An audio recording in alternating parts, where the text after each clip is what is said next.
बेकार के ही। चौधरी चौहान हो को तोरे लकुआरा।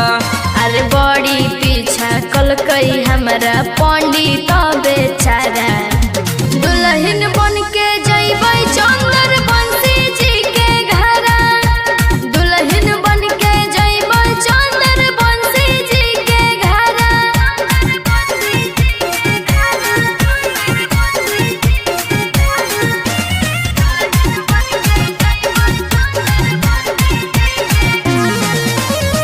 कौची जानल कौ चंदर बंसी जी के पास गे। कहरा के बच्चा बच्चा हो रंगदार गे। कौची जानल कौ चंदर बंसी जी के पास गे। कहरा के बच्चा बच्चा हो रंगदार गे। के छौड़ी कैल कौ पूछावा तो से प्यारा।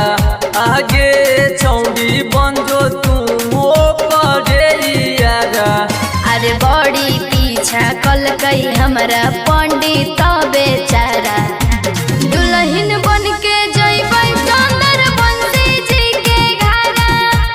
दुल्हन बन के जइबै चंदर बंसी जी के घरा।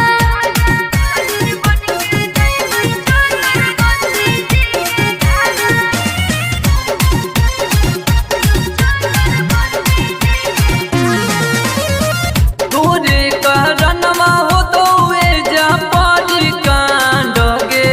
हमरे लभर के हई जतिए बदमाश गे। तोरे कहरनमा हो तो जा पारी कांड गे। हमरे लभर के हई जतिए बदमाश गे। के छौड़ी चले गुडू गोल्ड के चलती। आगे छौड़ी छोड़िए के कैले हमके गलती।